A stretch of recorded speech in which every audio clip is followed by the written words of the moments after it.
नमस्कार दोस्तों, मैं अपने YouTube चैनल पीएलसी ब्लॉगर में आपका स्वागत करता हूँ। आज की इस वीडियो लेक्चर में हम ये सीखेंगे कि मित्सुबिशी HMI में जो डेटा लॉगिन करते हैं तो बफर हिस्टोरिकल डेटा लॉगिन कैसे करते हैं। प्रीवियस वीडियो में बताया था कि फाइल सेविंग डेटा रजिस्टर कैसे करते हैं। आज की इस वीडियो लेक्चर में हम ये सीखेंगे कि हमारा जो बफर हिस्टोरिकल डेटा की सेविंग कैसे करते हैं। जैसे हम यहाँ पे एडिट पे जाते हैं, एडिट पे जाने के बाद हमारे पास दो ऑप्शन मिलता है, फाइल सेव डेटा रजिस्टर कैसे करते हैं और बफर हिस्टोरिकल में डेटा लॉगिन कैसे करते हैं। थोड़े दोनों में थोड़ी सी डिफरेंस है। हम आज उन सभी पॉइंटों को समझेंगे कि क्या डिफरेंस है और कब हमको फाइल सेव डेटा रजिस्टर करना चाहिए, कब हमको बफर हिस्टोरिकल डेटा लॉगिन करना चाहिए। काफ़ी इंपॉर्टेंट पॉइंट है, क्योंकि अगर इन पॉइंट को समझे रहेंगे तभी जाके आप डेटा लॉगिन अच्छे से कर पाएंगे। अदरवाइज कई बार डेटा आपका मिस हो जाएगा, कई बार डेटा आएगा, कई बार नहीं आएगा, तो आप वहाँ पे फंस जाएंगे। तो दोनों में डिफरेंस समझ में आना चाहिए। तो आज हम ये समझेंगे कि बफर हिस्टोरिकल में डेटा लॉगिन कैसे करना है। प्रीवियस वीडियो में मैंने ये सब बताया था कि फाइल सेव डेटा रजिस्टर कैसे करना है, और जैसे कि डेटा लॉगिन आप देख भी पा रहे हैं, तो ये सभी पॉइंट को मैं बता दिया। अगर आप प्रीवियस वीडियो को नहीं देखे तो कृपया उन सभी को देख लीजिए, उसका लिंक नीचे वीडियो डिस्क्रिप्शन बॉक्स में मिल जाएगा, तो आप इन सभी वीडियो को देख के समझ सकते हैं। वो देखना भी बहुत इंपॉर्टेंट है आपके लिए, तभी जाके इसमें जो मैं इसमें आज यूज करने वाला हूँ बफर हिस्टोरिकल में, तो सेम सेटिंग रहेगा, बट इसके कुछ कुछ इंपॉर्टेंट पॉइंट हैं जिसको मैं आज बताऊंगा। तो प्रीवियस वीडियो को देखे रहेंगे तो काफ़ी इजी हो जाएगा इस पॉइंट को समझने के लिए। तो वीडियो शुरू करने से पहले मैं आप लोगों से एक रिक्वेस्ट करूंगा, अगर मेरी वीडियो पसंद आ रहा है तो प्लीज़ वीडियो को लाइक कीजिए, शेयर कीजिए, चैनल को सब्सक्राइब भी कीजिए। अगर किसी तरह का सजेशन या सुझाव हो तो हमें जरूर बताएं, हम उसको सुधार करेंगे। अब हम कुछ पॉइंट समझ लेते हैं कि बफर हिस्टोरिकल में डेटा लॉगिन करने का क्या मतलब है। मैं कुछ पॉइंट लिखा था जो शुरू में भी बताया था। बफर हिस्टोरिकल में to be use when the executing high speed logging displaying the historical trend graph and historical data list display at, देखिए high speed, are when there is no need to store a large amount of logging data. जब हमारा data high speed में login करना होता है, means मिली सेकेंडों में data login करना होता है, और बहुत ज़्यादा डेटा मुझे लॉगिन नहीं करना, no need to store large amount of data login, तो उस समय बफर हिस्टोरिकल का हम यूज़ करते हैं। अदरवाइज बहुत ज़्यादा डेटा चाहिए और नॉर्मल डेटा लॉगिन कर रहे हैं तो हम फाइल सेव में करेंगे। अब नेक्स्ट पॉइंट आते हैं, हम इसकी सेटिंग कैसे करेंगे। अब देखिए फाइल सेव पे मैं डेटा लॉगिन बताया था, और बफर हिस्टोरिकल में आता है। जैसे ही बफर हिस्टोरिकल में ओपन करते हैं तो बहुत सारे हमारे पास ऑप्शन ओपन हो जाते हैं। अब देखिए बफर सेव में क्या होता है कि अभी मैं यस कर दूं, अगर नो कर दूं तो कोई भी डेटा मेरा HMI में सेव नहीं होगा। तो अगर मैं यस कर देता हूं तो जैसे ही मैं यस बोलूँगा फाइल सेव का ऑप्शन आ जाएगा, और डेटा जो भी हमारा है HMI में डेटा सेव होते रहेगा, ये डेटा मेरे HMI में सेव होते रहेगा। अब देखिए action when full buffer is full, action means जब प्रीवियस में मैं बताया था फाइल सेव में तो ये बफर फुल का नहीं था। मीन्स आप जो भी वैल्यू दोगे, मीन्स देखिए यहाँ पे बफरिंग में क्या है, लॉग स्टोरेज नंबर मैंने यहाँ पे 10,000 दे दिया। जैसे ही 10,000 हमारा डेटा लॉग हो जाएगा HMI में, उस समय ये हमारा पास देखिए action when the full buffer is full, जैसे ही बफर फुल हो जाएगा तो मीन्स 10,000 से ऊपर जैसे ही डेटा लॉगिन होने लगेगा तो ये डेटा डिलीट करते जाएगा। कौन सा डेटा, प्रीवियस डेटा, जो ओल्ड हो चुका है डेटा, वो आपका डेटा डिलीट करते जाएगा और न्यू डेटा लॉगिन करते जाएगा। मीन्स ओवरऑल ये 10,000 डेटा आपके पास सेव रखेगा। 10,000 से जैसे ही ऊपर जाएगा डेटा आपका डिलीट करते जाएगा। अब देखिए फुल नोटिफिकेशन सिग्नल, क्या क्या मतलब हुआ, जब डेटा आपने 10,000 डाला है तो 10,000 फुल होने पे अगर आपको नोटिफिकेशन चाहिए तो फुल नोटिफिकेशन सिग्नल डिवाइस पर आप यहाँ पे वो बीट आप हाई करके आप सिग्नल ले सकते हैं कि हाँ मेरा ये बीट, या फिर कोई अलार्म ले सकते हैं कि अब मेरा डेटा लॉगिन फुल हो चुका है। तो कुछ भी डेटा लॉगिन मीन्स कुछ भी बीट यहाँ पे यूज़ कर सकते हैं। सपोज मैं M100 यूज़ कर लेता हूँ, तो M100 में ओके कर देता हूँ। तो M100 मेरा क्या है, जैसे ही मेरा डेटा फुल होगा HMI में, वो हमारा M100 बीट हाई हो जाएगा। अब फुल होने की क्या कैपेसिटी है, मीन्स 10,000 पे डेटा फुल होगा। अगर उसकी नोटिफिकेशन चाहते हैं कि कितना, अब मान के चलो कि 10,000 है, मैं अगर लिख दूँ यहाँ पे कि 9,950 डेटा आ जाए तो हमारे पास फुल का सिग्नल आ जाए, या फिर जो भी आप यहाँ पे जो भी वैल्यू इंटर करेंगे उतना पे ये आपका फुल का सिग्नल इंडिकेट हो जाएगा। सपोज मैंने यहाँ पे 100 अगर कर दिया तो जैसे ही 100 डेटा लॉगिन होगा तो हमारा 100 बीट है वो हाई हो जाएगा, तो डेटा फुल का ये हमारा मेमोरी बीट है। अब देखिए बफर हिस्टोरिकल डेटा क्लियर, अगर आपके पास डेटा 1,000 हो गया या फिर 10,000 हो गया या फिर 5,000, उसके बाद अगर मेमोरी का जो भी आपका डेटा स्टोर हुआ उसको क्लियर करना चाहते हैं, मीन्स डेटा को इरेज करना चाहते हैं, तो बफर हिस्टोरिकल क्लियर डेटा में आप यूज़ करके उस डेटा को इरेज कर सकते हैं। आप यहाँ पे कुछ भी बिट यूज़ कर सकते हैं। M101 मैंने यूज़ किया, M102 आप यूज़ कर सकते हैं, कुछ भी मेमोरी बिट यूज़ कर सकते हैं। जब जब भी ये M102 को हाई करेंगे तो जो भी आपका HMI में डेटा है वो डिलीट डेटा हो जाएगा। ठीक है। अब देखिए लॉगिंग ट्रिगर का क्या मतलब हुआ, ये मैंने शुरू में ही बता रखा था। ये हमारा बफर हिस्टोरिकल में इतने सारे पॉइंट हमारे पास आ जाते हैं, ठीक है। ये सेटिंग हमारा बफर हिस्टोरिकल का था, तो बेसिक सेटिंग था। डिवाइस में सेटिंग हम सेम रहने देंगे, डिवाइस में कोई सेटिंग नहीं करेंगे क्योंकि ये फाइल सेव का ही सेटिंग चलेगा। फाइल सेव में आते हैं, फाइल सेव में आने के बाद यहाँ पे देखिए करंट डिवाइस करंट ड्राइव। अभी जो हमारी फाइल सेव होगी करंट ड्राइव में सेव होगी, क्योंकि अभी मैंने HMI में ही डेटा को सेव करना है, ठीक है दोस्तों। और ये फाइल नेम सेम रहेगा जैसे मैं बताया था।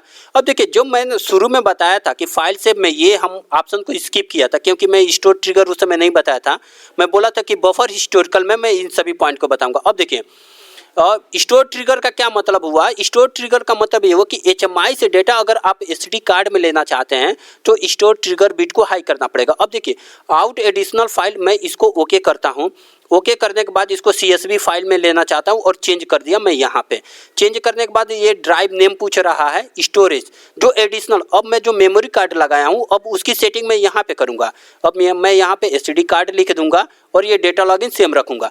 बट देखिए HMI से डेटा हमारा SD कार्ड में आने के लिए ये मेरा बिट हाई होना चाहिए, स्टोर ट्रिगर बिट। अब इसको मैं ट्रिगर कर देता हूँ और यहाँ पे कुछ भी राइजिंग फॉलिंग कुछ भी जो यूज करना चाहते हैं अकॉर्डिंग टू रिक्वायरमेंट के हिसाब से आप कर सकते हैं। और यहाँ पे कोई भी मेमोरी बिट यूज़ कर सकते हैं। मैंने M200 यूज़ कर लिया, M200, 100, जो भी आप मेमोरी बिट यूज़ करना चाहते हो। M103 मैंने यूज़ कर लिया, M103, और मैं इसको ओके करता हूँ। जब भी मेरा ये बिट ट्रिगर होगा M103, तब मेरा डेटा HMI से मेरा SD कार्ड में डेटा आने लगेगा। अब देखिए राइटिंग नोटिफिकेशन डिवाइस, इसको मैं ओके कर देता हूँ। तो इसका मतलब क्या हुआ, जब भी HMI से डेटा SD कार्ड में आएगा तो ये बिट हाई हो जाएगा। राइटिंग नोटिफिकेशन डिवाइस, अगर मैं M104 यूज कर दिया, M104, अब क्या होगा, इंटर कर दिया। जब भी मेरा HMI से डेटा SD कार्ड में आएगा तो M104 ऑटोमेटिक ऑन हो जाएगा, ठीक है। अगर मेरा डेटा नहीं आया किसी भी कारणवश तो राइटिंग एरर नोटिफिकेशन डिवाइस, यहाँ पे जो भी मेमोरी बिट यूज़ कर लेंगे आप, मेमोरी बिट या फिर कोई आउटपुट यूज़ कर लेंगे तो ये मेरा ऑटोमेटिक हाई हो जाएगा, ठीक है। अब देखिए जब HMI से डेटा SD कार्ड में आ रहा उस मोमेंट पे नेक्स्ट ऑप्शन क्या है, specified date time format for the file output. Means जो HMI से डेटा आपके SD कार्ड में आ रहा है उस मोमेंट पर अगर टाइम डेट यूज़ करना चाहते हैं कि कब आपने डेटा HMI से SD कार्ड में लिया, तो इसको ओके करेंगे तो वो टाइम डेट या देख सकते हैं कि किस टाइम पे मैंने HMI से डेटा SD कार्ड में लिया। तो ये मेरा सिंपल सेटिंग था। ये जो हमारी सेटिंग इतना करने के बाद मैं इसको ओके कर देता हूँ। दो राइटिंग वैल्यू, देखिए राइटिंग वैल्यू ये वाला मैंने एडिटिंग नहीं दे रखा है तो इसकी ज़रूरत भी नहीं है, नो नीड है। आप चाहें तो यूज़ कर सकते हैं, आप नहीं चाहते यूज़ करना तो नहीं भी कर सकते, मैंडेटरी नहीं है ये पॉइंट। मैं वंस अगेन मैं इसको ओके कर दिया। ओके करने के बाद आप, मैं सेटिंग में भी दिखा देता हूँ वंस अगेन। ये बफर हिस्टोरिकल में ये सेटिंग मैंने बताया कि ये कैसे सेटिंग करते हैं, और फाइल से मैंने एडिशनल सेटिंग ये बताया था कि स्टोर ट्रिगर का क्या मतलब है। ये सारे पॉइंट है हमारे जो बफर हिस्टोरिकल में सेटिंग करना होता है। वंस अगेन इतना सेटिंग करने के बाद वंस अगेन मैं इसको ओके कर देता हूँ और सेम एज इट यहाँ पे रहने देता हूँ। अब जो D100 मैंने यूज़ किया था फाइल से में, तो ये तो रहने ही देते हैं। अब ये मेरा था, अब इसको मैं चेंज कर लेता हूँ। अब इसको वंस अगेन मैं ओके करता हूँ, एडिट पे जाता हूँ। अब देखिए जैसे ही फुल होगा सिग्नल तो M100 मेरा हाई हो जाएगा। अब फुल की कैपेसिटी क्या है, 100 है। जैसे ही 100 डेटा ऑन हो जाएगा तो M100 मेमोरी बिट हाई हो जाएगा। और देखिए डेटा को अगर मैं इरेज करना चाहता हूँ तो M102 को मैं हाई करूँगा। और मैं इसको असाइन कर देता हूँ यहाँ पे, यहीं पे मैं एक असाइन कर देता हूँ इनपुट बिट। यहाँ पे मैं एक यूज़ कर लेता हूँ, M0 को हटा के मैं M100 कर देता हूँ और इसको ओके कर देता हूँ, ठीक है। M100 में कब यूज़ करूँगा इसको वंस अगेन आप ओके करके चेक कर सकते हैं। थोड़ी सी पॉइंट है आपको M100 और notification signal, full notification signal. तो फुल नोटिफिकेशन सिग्नल का मतलब क्या हुआ, ये आउटपुट होना चाहिए। और बफर क्लियर डेटा का, अगर डेटा HMI का डेटा क्लियर करना चाहता है तो ये इनपुट्स टाइप में होना चाहिए। तो M102 हमारा इनपुट रहेगा, M100 मेरा आउटपुट रहेगा। मैं इसको वंस अगेन ओके कर देता हूँ। और मैं यहाँ पे M100 है वो M100 मैं इसको 102 कर देता हूँ, जिससे मेरा डेटा क्या होगा, इससे मेरा डेटा क्लियर हो जाएगा। मीन्स HMI का डेटा इरेज कर दूंगा और ये मेरा M100 कर देता हूँ। ये मेरा फुल नोटिफिकेशन देगा कि जैसे ही मेरा डेटा HMI में फुल हो जाएगा, 100 डेटा आ जाएगा, तो ये मेरा सिग्नल हाई हो जाएगा। वंस अगेन इसकी सेटिंग करके, और मैं जो पॉइंट लिखा था उन सभी पॉइंटों के बारे में भी बता देता हूँ। और देन आफ्टर इसको एक्सिक्यूट करके मैं आपको दिखाऊंगा। दोस्तों इतना आने के बाद फाइल सेव में गया। फाइल सेव में जाने के बाद मैं बताया था 103 M103 इनपुट टाइप है। जैसे M103 ऑन करूंगा मेरा HMI से डेटा SD कार्ड में आ जाएगा, तो ये मेरा M103 और आउटपुट डिवाइस है M104। मैं इसको भी राइट करके यहाँ पे दिखा देता हूँ। M103 मेरा इनपुट रहेगा, जिससे मेरा डेटा इसको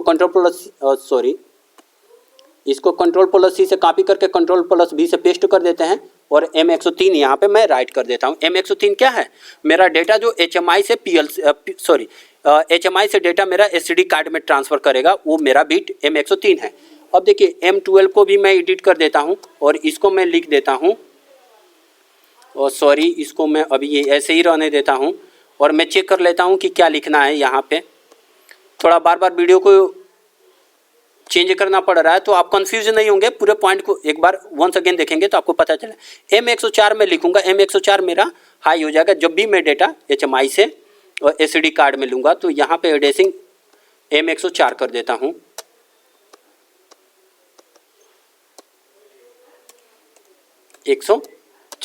ओके कर देता हूँ और इसको ओके कर देता हूँ। तो ये मेरी पूरी सेटिंग थी। अब इसमें हम वैल्यू, हम जो PLC का प्रोग्राम राइट किया था, यही PLC के प्रोग्राम से एक्सिक्यूट करेंगे और मेरा जो HMI में यहाँ पे वैल्यू है वो हमारा सीन होगा दोस्तों। तो नेक्स्ट वीडियो लेक्चर में इसको सिमुलेट करके हम देखेंगे कि इन सभी क्या फंक्शन है और इसका डेटा क्लियर हो रहा है या नहीं हो रहा है, और ये कब बिट है मेरे M100 और M104 कब मेरे हाई हो रहा है। तो नेक्स्ट वीडियो लेक्चर में इसका सिमुलेशन वीडियो देखेंगे। तो अगर मेरे वीडियो पसंद आ रहा है तो प्लीज़ दोस्तों वीडियो को लाइक कीजिए, शेयर कीजिए, चैनल को सब्सक्राइब भी कीजिए। अगर किसी तरह का सजेशन या सुझाव हो तो हमें जरूर बताएं, हम उसको सुधार करके। तब तक के लिए नमस्कार दोस्तों।